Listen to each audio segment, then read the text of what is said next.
Medaka Kurokami is the world's perfect girl. No matter if that's crisp breezying someone, beauty, or even intelligence, she can do it all. However, Medaka's goal is to make everyone happy and decides to enter the student council president. And as we all know, for whatever anime logic reason, the student council presidents be having all the power in the world. Let's not forget that destroying planets is one of them. She decides to make a request box for whatever someone puts in it. She will solve no matter what, even if it means certain death. As a high-pride mommy enters a grand auditorium in the Hakoniwa Academy, everyone stares at her with disbelief as she marches towards the podium. With extra flair and drama, Kurokami Medaka, the star pupil at the academy, is now the president of the student council. She promises to help out each and every single student, no matter the issue, no matter the time. Her bold declaration feels more like a slap in the face, but at least her heart is in the right direction. Her spunky and upfront attitude is contagious, but for her classmate Zenkichi, Medaka is more of a problem. After the speech, Zenkichi and Shiranui, two students at the academy, discuss how totally normal Medaka is. Being in her presence feels like constant whiplash, and while Zenkichi is annoyed by her, he can't deny that his childhood friend has come a long way. Shiranui is interested to know whether Zenkichi will follow Medaka like a loser and join the student council as well.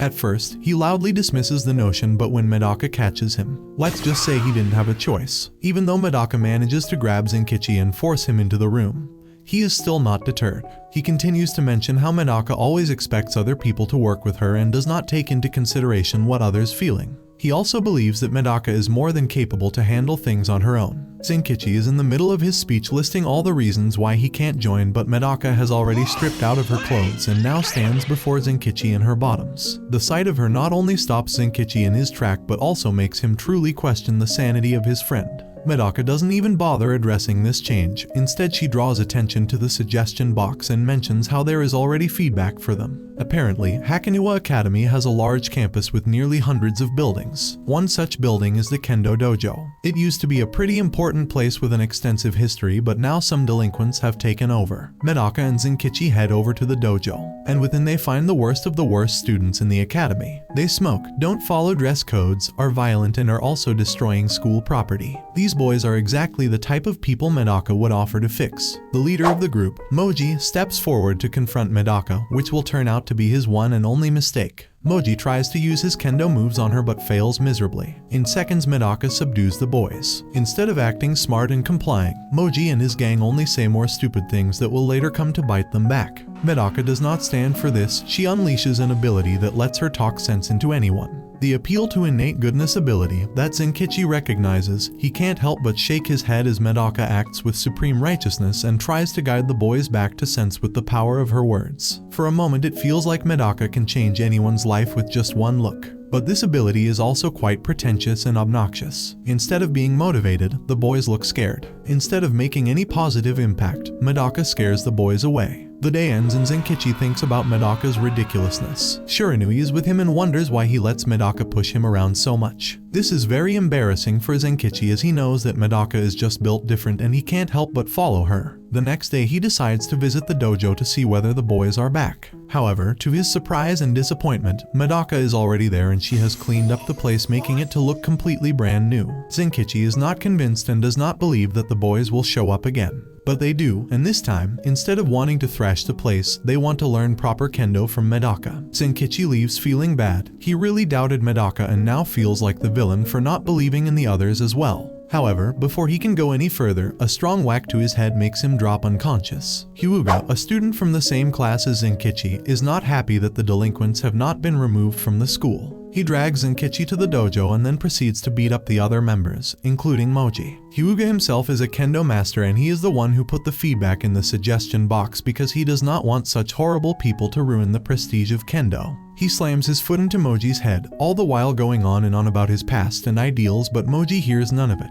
He uses his strength to push Hyuga away. This entitled, deranged student is obviously the one who is in need of a lesson. Hyuga comes out of the dojo completely beat up. Apparently Zenkichi could not stand his nonsense and was even more shocked that Hyuga had the audacity to call Medaka wrong. Hyuga limps away, but danger is not over for him. Like a ghost, Medaka appears behind him, almost giving him a heart attack. She learned from Shiranui that Hyuga has a nasty personality and a threatening plan in mind. As per Shiranui's suggestion, Medaka offers to help Hyuga. Instead of using her fists to talk some sense into him, she decides to shower him with affection. As expected of Medaka, the girl with deluded ideas of how to treat complete stranger, Hyuga is reluctant, but days later he joins the dojo as well. Once again, the supreme charm and persuasion of Medaka claims another victim. Zenkichi is also amongst the casualties as Medaka's actions convince him to join the student council as well, and he is appointed as a general affairs officer. Medaka's determination continues to sweep everyone around her. Zenkichi stands in front of a mirror in his student council uniform. For him, this new look is not cool at all. Medaka does not mind his look at all, but suggests him to wear his gym uniform underneath if it bothers him so much. Doing so immediately makes Zenkichi feel much better about his new position, completely disregarding the absurdity of the situation.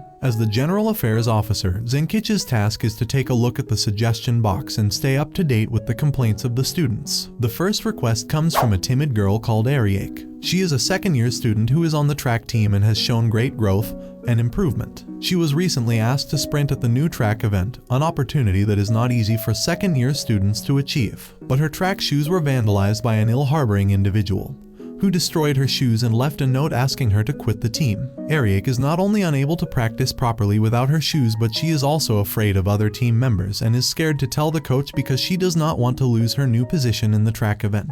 She asks Medaka to find the culprit for her. As passionate as ever, Medaka cannot witness a fellow student go through such a horrible thing, especially when someone's hard work is sabotaged in such an open way. Medaka boldly claims to find the culprit within the day. Once again, Zenkichi has witnessed Medaka make a statement that she may not be able to fulfill, but just as it is in Zenkichi's nature to underestimate Medaka, it is also in Medaka's nature to prove him wrong. Within a matter of seconds, like some great detective, Medaka is able to make accurate deductions about the culprit. Judging from the way the shoes were destroyed and the clues in the note, Medaka is able to come to the conclusion that the culprit has to be another girl on the team who wears the same shoes as Ariake and is older than her, someone who would be jealous of Ariake's progress. Medaka and Zenkichi spring into action to find the culprit.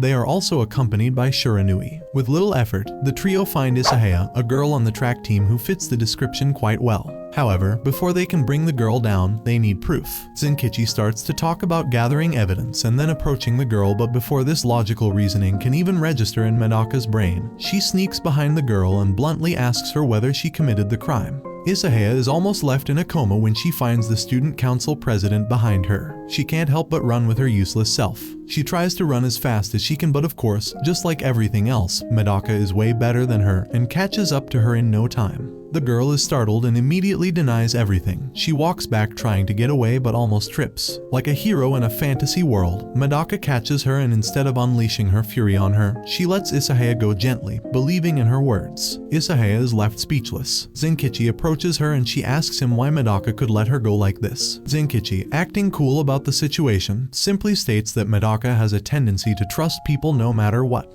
He tells the girl that he expects her to do the right thing and not to make the same mistake again. The following day, Ariake comes back to the student council room to let Medaka know that she got another note, and her old, destroyed shoes were replaced by brand new ones. It would appear that Medaka's foolish trustworthiness actually had a good outcome. The suggestion box keeps getting filled with various complaints and issues. One unique complaint requests the student council to help find a lost puppy. Apparently last winter, a small puppy was lost in the academy, and the girl has been unable to find it. Medaka lets Zenkichi take care of this one on his own. For some reason, animals and Medaka do not work well together. Determined to prove a point that no one asked, Zenkichi wants to complete the task so that Medaka can see him as someone reliable. Shiranui accompanies him as he sets out to find the puppy. With a little searching around, the two of them find the puppy, but this puppy is not cute and cuddly at all. Over time, the puppy is now a fully grown dog and he also looks quite feral.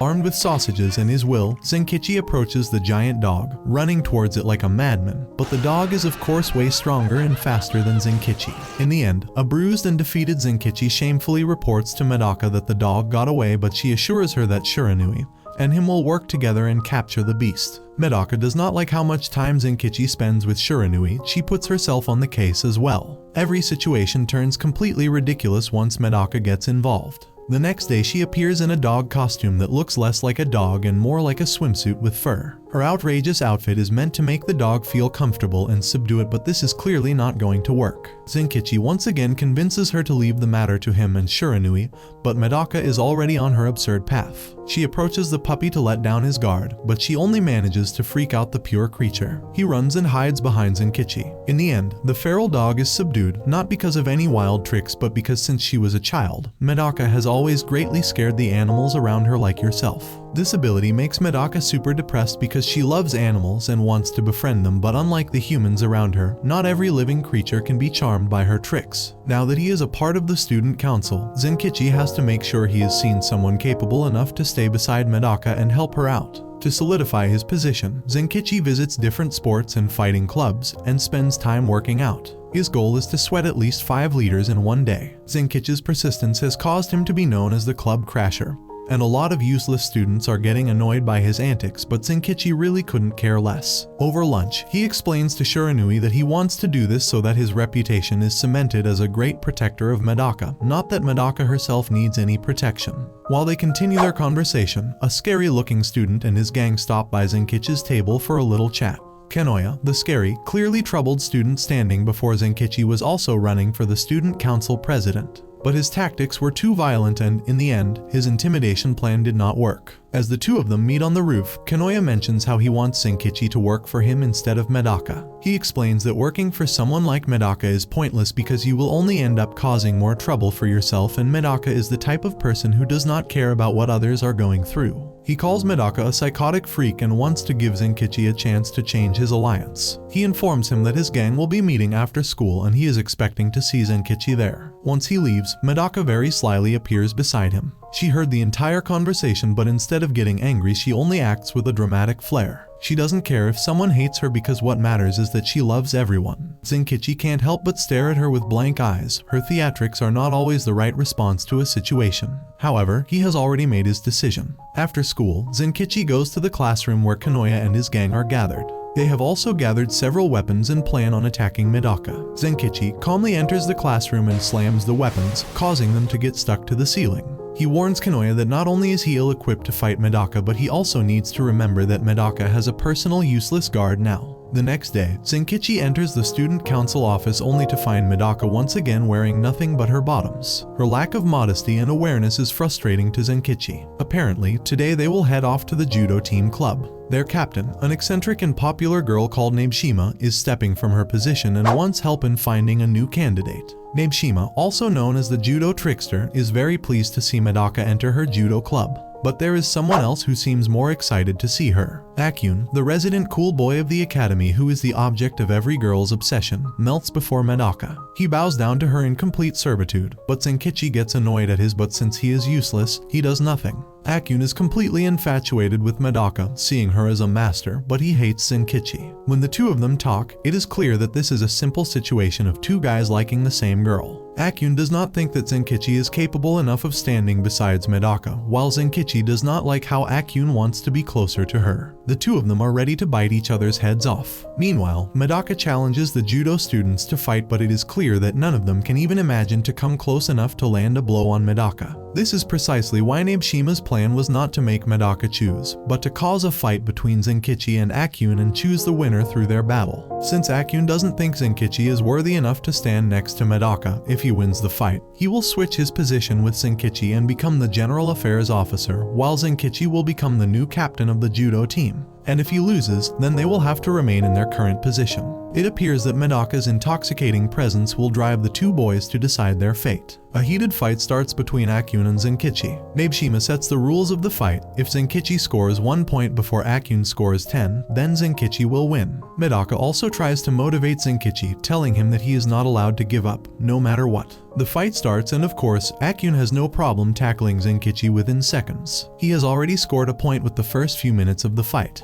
Akyun, being a judo prodigy, has already scored 9 points and is now only 1 point away from winning. The fight is not exciting at all for the other students. The judo prodigy is excellent in his skills, but that also makes the fight boring. Even Nabeshima mentions that the reason why she is willing to let go of Akyun is because someone like him is not fit to be in a judo club for normal students. She doesn't care for prodigies. But Medaka has a different way of thinking. When she notices that Zenkichi is failing, she uses all of her girly charm to motivate him. In an instant, Medaka's face turns into that of a damsel on the verge of tears. This face works wonders on Zenkichi, who uses the last of his strength to surprise tackle Akyun from below, scoring 1 point against him. And so, the fight between the two boys comes to an anticlimactic end. The next day, Zenkichi informs Shiranui that Nabeshima ended choosing another judo student to become the captain and that Akyun requested to leave the judo team altogether. He doesn't know the reason why, but when he enters the student council office, it becomes clear. A half-naked Akyun is staring at himself in the mirror, surrounded by a sea of flowers. According to him, Nabeshima encouraged him to join the student council so that he can fulfill his dream of being with Medaka. He will be now joining as the secretary of the student council. As if things weren't already insane with Medaka around, now Akyun is also sure to test Zenkichi's patience. The student council continues its work and the suggestion box is more popular than ever. For every request in the suggestion box that is completed, Medaka fills the room with flowers, and now Zenkichi has to water a room full of flowers. Akyun can't help but make fun of him for this, but the two of them are still willing to work together. The student council meet up with Yatsushiro, a tomboyish girl who put in a request. For someone who looks quite unruly and brutish, Yatsushiro actually has a pretty gentle request. She wants the student council to write a love letter for her. Her own handwriting is not good and she wishes to write a beautiful letter that expresses her feelings. Medaka decides to leave the entire task up to Akyun, since it seems to be his area of expertise. Akyun meets up with Yatsushiro and at first doesn't really take her too seriously. But then Yatsushiro explains in her very blunt way that being a tomboy makes it difficult for her to write a love letter,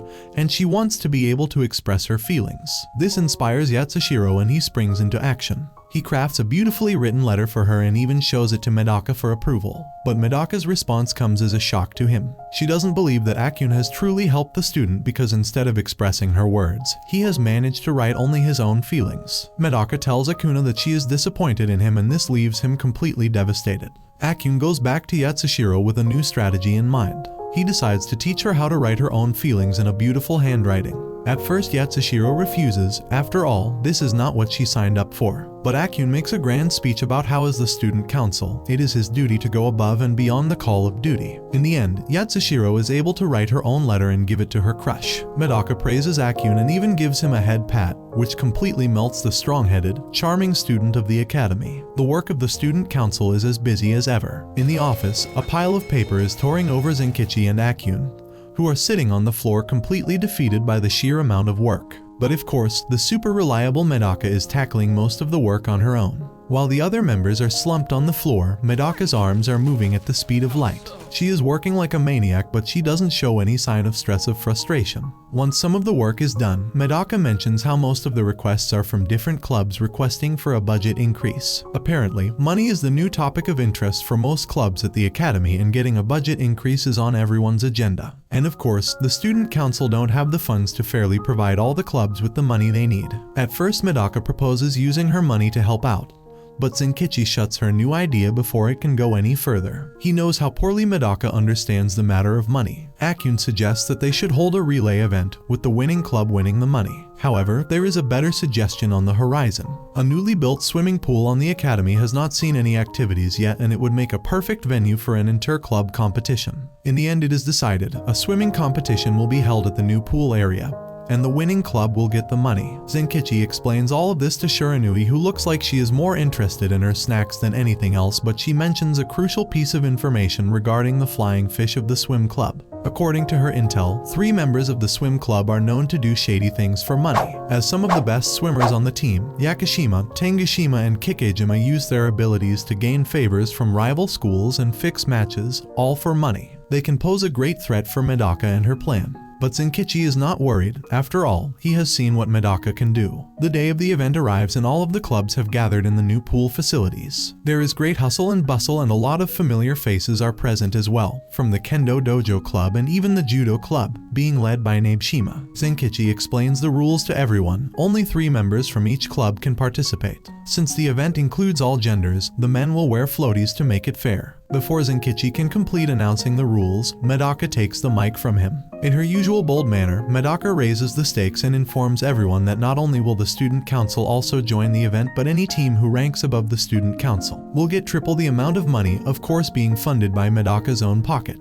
Zenkichi and Akyun are absolutely tired of her antics, but this seems to rile up the crowd. The first activity is announced. It will be underwater ball basket. 20 balls for each team have been placed underwater, and team members will have to work together to gather as many of them as possible and dump them into their respective basket. The event starts and the broadcaster, a young student known as Tanazaku, accompanied by Shiranui, provide commentary for the ongoing action. Zenkichi and Akyun call out Nabeshima for participating in the event, even though she stepped down as captain of the judo team. But Nabeshima has no shame at all and only calls it one of her tricks as the judo trickster. Medaka overhears, but instead of getting angry, she plays it cool. The event starts and immediately teams are swimming around like chickens trying to get as many balls as possible. Even the proud Nabeshima is having difficulty. However, as expected, Medaka has no such issues. Not only is she able to gather up the balls with lightning speed, but she is also doing it alone as the boys decided they would only get in her way if they were to help. In the end, a lot of clubs are able to finish the event with 20 points. Zenkichi looks at the results with a smug smile on his face, expecting to see the student council team at the top, but his smile is quickly wiped off when Medaka informs him that another team more quickly than them.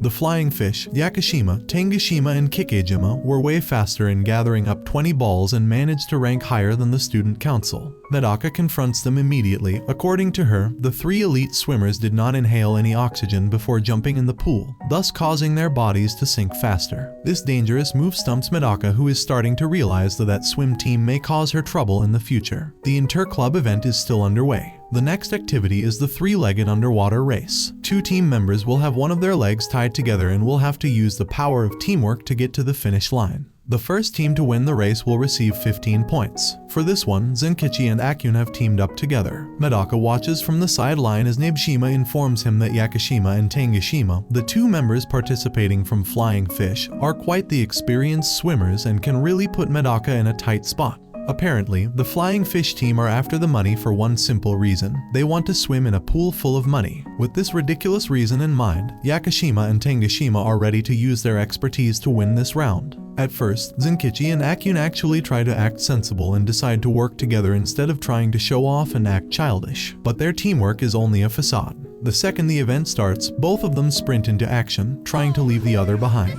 Zenkichi and Akyun have the teamwork capabilities of a spoon.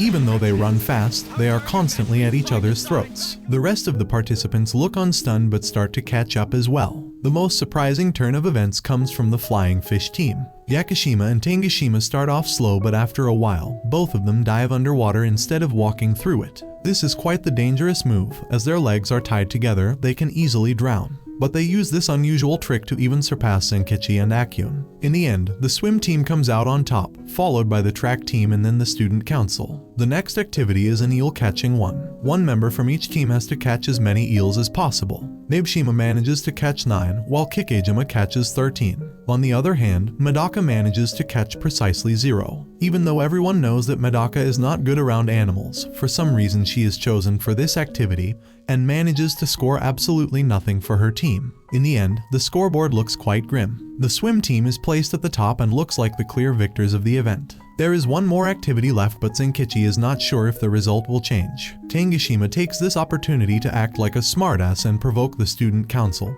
but instead of facing a serious opponent, Medaka comes in with her innate goodness ability again and tries to throw unwanted, extra attention towards the swim team. She tries to reason with their good side, not realizing that they already have an end goal in mind. The final activity for the event is a cavalry battle. One member will be lifted up by the other 2 and teams will have to battle it out in the pool. They will have to grab the bandanas from the other teams. The points of each bandana are based on the ranking of the team. With this new twist, the swim team decide that it will be better to grab the bandana of the 7th ranked team. This will ensure their victory as they have already secured enough points to win. Everyone agrees, but then Medaka interjects, talking about things that are more important than money, and this causes a fire to start within Kikejima. She is now out for blood and wants to tackle Medaka's team directly. The event starts and Kikejima goes for Medaka. The 2 girls try to push each other into the water, but their strength is on par. Kikejima talks about how because of no money, her team had to suffer horrible childhoods and abandonment, but Medaka does not believe that is a good enough reason to throw away their life for money. Her statement pushes Kikejima to the extreme and she manages to topple Medaka, but instead of landing in the water, she lands on top of the floaties thrown by Zenkichi and Akyun. Medaka once again uses her ability to forcefully interject into someone else's life and make them believe in the best of the world. This time she uses an ability called excessive affection. She springs towards Kikejima and tells her that if she were to die, Medaka would feel upset. Medaka then kisses Kikejima out of nowhere, causing the girl to fall in the water. Zenkichi looks on as once again, his friend has taken the absolutely weirdest route to resolve things. In the end, Medaka brings Kikejima out of the water. She tells the swim team that they shouldn't throw away their lives but learn to fulfill their dreams together. Medaka also thinks that the victory is hers because she managed to get the bandana as well, but Shiranui announces that the winner of the event is Nabeshima. When the other two teams were busy trying to fight each other and prove useless points, Nabeshima took the opportunity to grab all of the bandanas from the other teams, gathering hundreds of points. The festival then comes to a close. Nabeshima ends up dividing the money between all the other clubs, since she doesn't really need it, and the student council gain a new member. Kikejima joins them as the treasurer. Now that Kikejima has joined as the treasurer, the work related to budgeting can be handled with more ease. But the presence of another girl has made things more awkward around the office. Before they can even get to know each other better, Zenkichi ends up entering the office while Medaka and Kikejima are changing clothes. This creates a great barrier between the two, especially now that they have to sit alone in the office and work together. At first, Kikejima is greatly ashamed. Not only does she beat up Zenkichi for being a pervert, but even demands money from him for seeing her naked.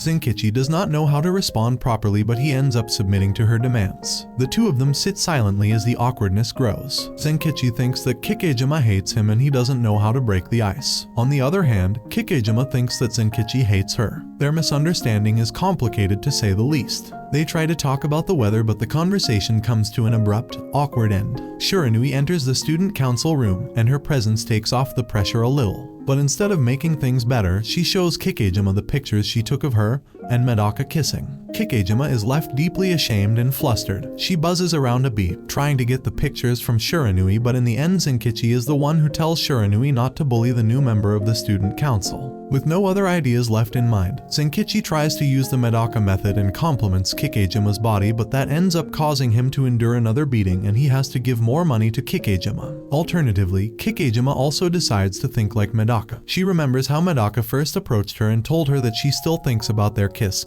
and she may be in love with Kikejima. This is why she wanted her to join the student council. Medaka's weird way of approaching people ends up backfiring because the people she interacts with learn all the wrong moves from her. To break the ice, Kikejima ends up telling Zenkichi that she loves him and wants to kiss him. This ends up making things more complicated and awkward. Now looking quite odd as Kikejima tries to kiss Zenkichi, and on top of all that, Medaka and Akyun also enter the office. The chaos just keeps on growing, but in the end, the misunderstanding is resolved. The work of the student council continues and a new request has just come in. Yubaru, an artist from the art club, wants to use Medaka as a model for his next painting. Yubaru has been struck with the worst art block, but Medaka's beauty is perfect for his art. He wants to use her as his muse as the inspiration for his next painting as a goddess at the beach. Medaka agrees without question. She doesn't even hesitate for a second to change into her swimsuit and strike a pose for Yubaru. Yubaru gets excited to start painting her, but after one try, he is not satisfied at all. According to him, Medaka is not the type of beauty he is looking for. This greatly depresses Medaka and she is left acting gloomy on her own. Zenkichi and Akyun then provide their own alternatives. Zenkichi asks Isahaya from the track team to model, while Akyun asks Nabeshima. The two girls also change into clothes that show off their figure and strike a pose for the painting, but Yubaru is still not satisfied. This art student seems pickier than even yourself. Their last choice is Kikejima, who reluctantly joins in, but she is also instantly rejected. The group is at a loss for words, but then Shiranui enters the room. She has been looking for Zenkichi, but unknown to her, Yubaru has already chosen her as his muse. Shiranui's image is perfect for the theme of his painting, and much to the shock of everyone else, he happily creates a painting inspired by Shiranui. Even the student council handles most of the issues at school. There is still a special unit under the control of the chairman of the academy, which maintains order and makes sure that the students are following the rules. This special unit is known as the school police or the disciplinary committee. Within the members of this unit is a girl named Onigase, an intense stickler for the rules. She works like a dictator, spending each morning scrutinizing each and every student. She immediately stops a group of students who are not wearing their uniform correctly and closes the school gates for them. Metal shutters instantly block off the path, while the students who are already tired of the academy's shenanigans look on with indifference. But one of them brings up an interesting point: if they can't enter, then how will the student council enter? Onigase's gaze falls upon the student council, who are all violating the dress code. This is the start of an interesting rivalry between the two units. Onagase visits the student council office and gives a big lecture to each and every member. Zenkichi is yelled at for wearing his gym uniform underneath his jacket. Even though he thinks he looks cool, Onagase thinks quite the opposite. She then turns to Akun for showing off his chest. Even Kikejima, who looks normal from the outside, is attacked. Onagase notices that underneath her uniform, she is wearing her swimsuit. She fixes each one of the members and in the end, they wear their uniforms correctly like obedient children. Onagase then turns to Medaka, the biggest offender in her eyes. Medaka's outfit is completely inappropriate for school. She is showing way too much skin and Onagase demands her to change. But Medaka, being stubborn as she is, simply refuses. Onagase leaves in anger, but she will not stop there. She decides to use the suggestion box to trick Medaka. Onagase summons Medaka in front of a dirty, unused pool. She lies and says that her unit accidentally received a complaint from the suggestion box. According to her, someone lost an object within the pool and needs the student council to retrieve the object as soon as possible. Onagase's plan is to trick Medaka into going into the pool. While she looks for the object, Onagase will switch her current uniform with a more appropriate one. However, Onagase forgot to take into account Medaka's absurdity. Instead of switching into a swimsuit, Medaka jumps into the pool into her uniform without a second thought and starts looking for the object. Onagase feels bad because she realizes that Medaka is not as malicious as she thought. She is just a little aloof. Onagase jumps into the pool as well and apologizes. The two girls are now soaking wet, but even though Medaka has a backup uniform, Onagase does not. The following day, Onagase wears a uniform borrowed from Medaka, but the size is completely too weird on her and she ends up looking ridiculous. This makes her even more angry. She decides to take her anger out on Shiranui, who is always eating in school. Onagase tries to catch her, but Shiranui is even more impossible to fool than Medaka. Zenkichi ends up stopping Onagase from taking the situation further, but the two of them end up handcuffed together. This is the last thing Zenkichi wanted, especially with how jealous Medaka gets. The two of them make their way to headquarters of the disciplinary committee where a key for the cuffs can be found. As they make their way, the entire school laughs behind them and they also end up meeting the last person they wanted to run into, Medaka. They expect her to burst into anger, but instead she is happy to see them. She tries to set them free but ends up getting handcuffed to Zenkichi's other hand. The trio is now in a completely weird spot. They need to get to HQ to find the keys, but on the way, Medaka keeps stopping to help out other students. Onagase realizes that Medaka is more than just an idiot. She is actually helpful and well-liked. They even run into the Metalwood duo, two aggressive students who have been trying to find Onagase to take revenge for her strict rules. One member carries a wooden bat, while the other carries a metal one. Zenkichi takes care of the wood bat, while Medaka uses her leg to destroy the metal bat in one hit. This scares the delinquents away and Onagase is left speechless. It is also in that moment she realizes that if Medaka can break a metal bat, she can also break the handcuffs. Once more, an unnecessary situation is prolonged because Medaka forgot her own strength. Within the academy, there is one class that is full of special students that are carefully selected for their abilities and powers. Class 13 is notoriously known as the class for the special students who receive special attention and permissions. These students are dangerous and above the norm. They do not act or think clearly. Medaka is from class 13, but unlike the other students, she actually has a more cheerful and likable side. However, she is about to enemies that think in a completely opposite way from her. Once again, Medaka is dressed up in a ridiculous outfit. This time she is going to go the music club. Apparently the orchestra has been making a lot of sound and the students have been complaining. On the way, she meets Shiranui, who is surprised to find Medaka working alone. This time, the other members are also taking care of different tasks. Medaka likes that she has found members who are reliable and can help ease her burden. She wants Shiranui to become the vice president, but Shiranui outright rejects and even bluntly tells Medaka that she hates her. This isn't surprising to Medaka, as she needs Shiranui to join because she wants someone on the team who will not try to please her. The two of them are interrupted by Onagase, who is less than pleased to see these two students. Medaka, who is always violating the school dress code, and Shiranui, who is always eating in the hall. The three of them decide to go to the music room together because they all have some business to attend there. What starts out as a normal day quickly turns into a nightmare. The music room is completely destroyed. Every corner of the room and every instrument is filled with holes. Two scared members of the club are cowering in the corner. Unzen, a 9-year-old boy, is standing in the middle of the room with blood on his face. According to Unzen, the members of the orchestra needed to be punished for causing so much noise, and in his eyes, there is only one way to bring justice, and that is to cause pain and violence. Medaka, Onagase, and Shiranui look at him completely stunned. Unzen even tries to hit on Medaka, but that doesn't work. He clearly states that he wishes to make the student council his enemy and even tries to attack Medaka, but Medaka does not fight back. She has no intention of causing a scene and does not view Unzen as an enemy. However, Unzen has other plans. He has sent assassin to each of the 3 student council members and plans on eliminating them. This causes Medaka to spring into action. Unzen tries to stop her, but Medaka uses her speed to make an escape and save her friends. She zooms past students who are worried for a second, but when they notice it is Medaka, they immediately relax. This happens every time Medaka does something insane. First, she slams away the assassin after Kikejima,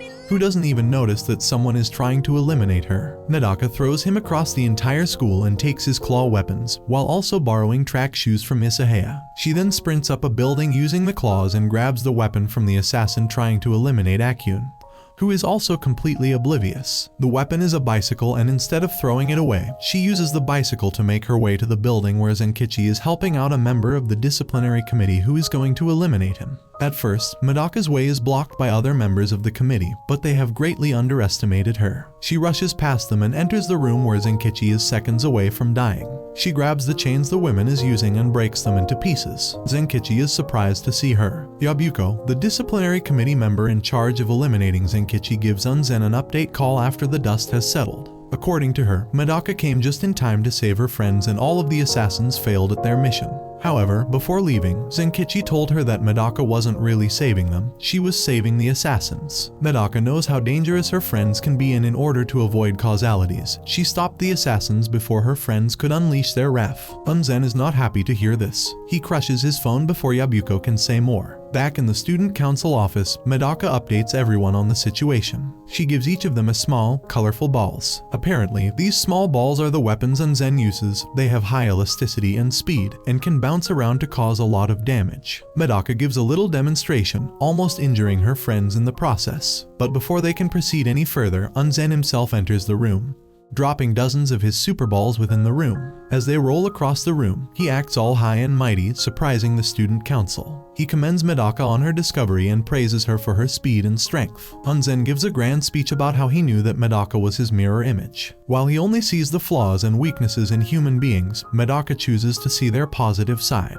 He finds Medaka's ideas to be gross and weak. Unlike her, Unzen knows that the only way to bring justice is to root out the problem itself, and this means causing harm to others. He hates how Medaka acts superior to others and sees herself as a flawless saint. But Medaka disagrees. She does not see herself as a perfect person, and she knows that there is no reasoning with Unzen. In that moment, Medaka realizes that Unzen's weapon is not just a ball but a small explosive that he can detonate anytime. Unzen reveals that his real weapons are called IED Cinderella, and that he wonders whether Medaka will try to reason with him, now that he has the upper hand. The second Medaka opens her mouth, Unzen detonates the bombs, destroying the entire room and building. Unzen, of course, is unharmed. His clothes are especially designed to withstand high-pressure attacks. He looks around the room and notices that Medaka attempted to save her friends, but he does not expect them to survive, until he sees them on the school grounds. All of them are safe and completely unharmed. Medaka managed to wrap them up in a run to save from the shockwave, and even scattered some of the balls away so that the explosion does not cause too much harm. Unzen is speechless when he sees Medaka standing upright, but he does not know that Medaka is furious. She cannot forgive Unzen for what he has done. She activates her last ability, War God Mode.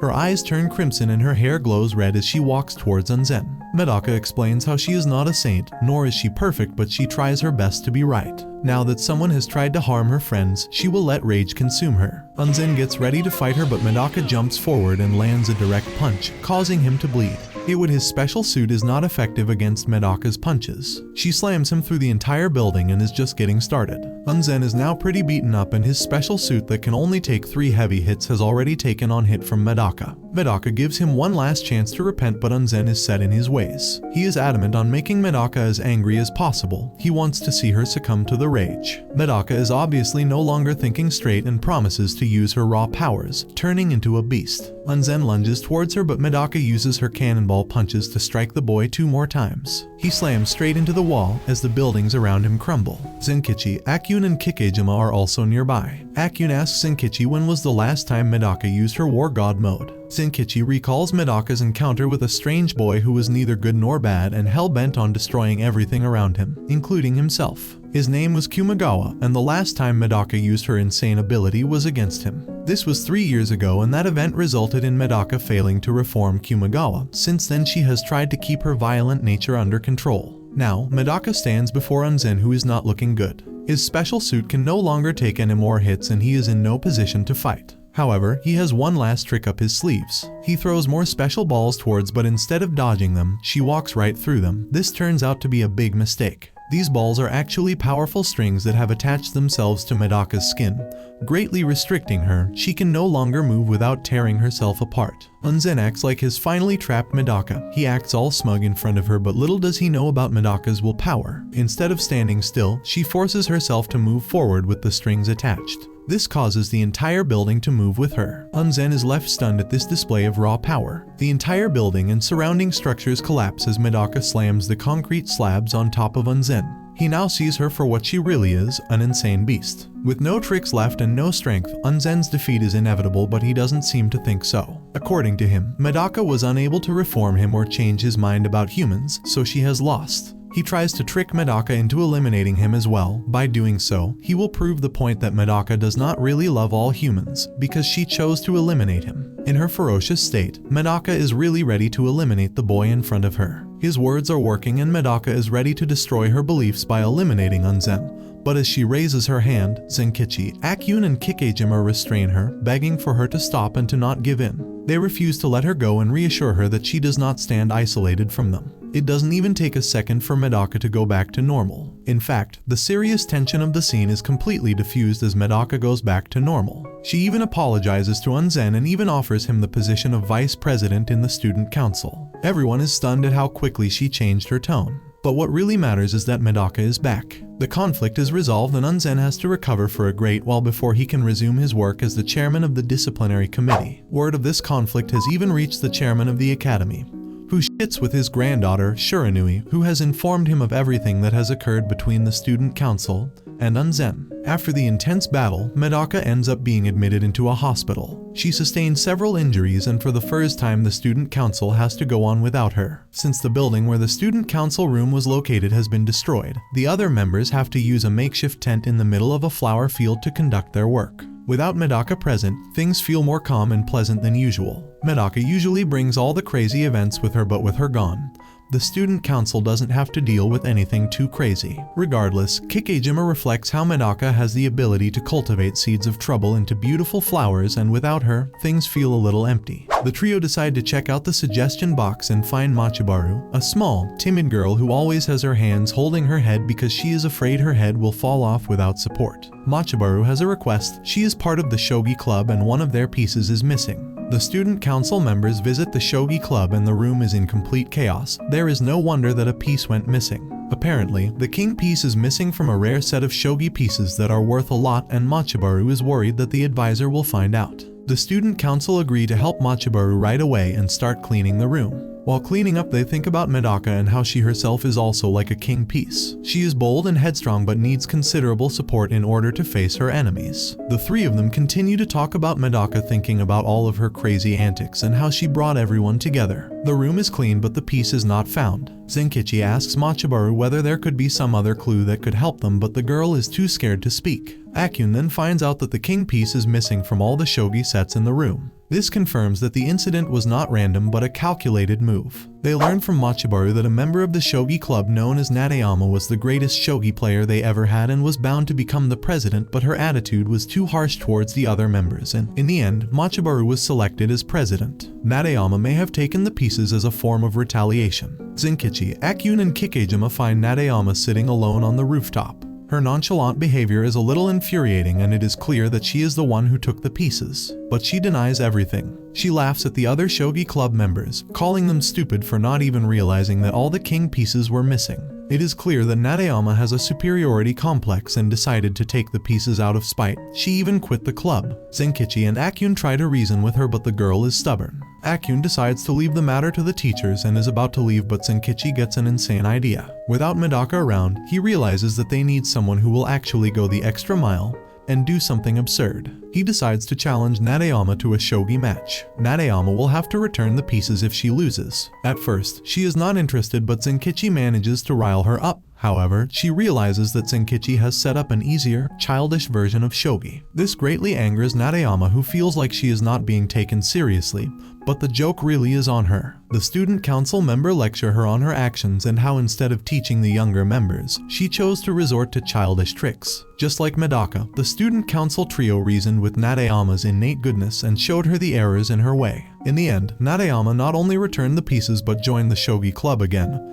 and even decided to teach the game to beginner players. The student council continued to help others, and Medaka's dream of adding flowers for each issue resolved continues to grow as more and more flowers are added to the makeshift student council room.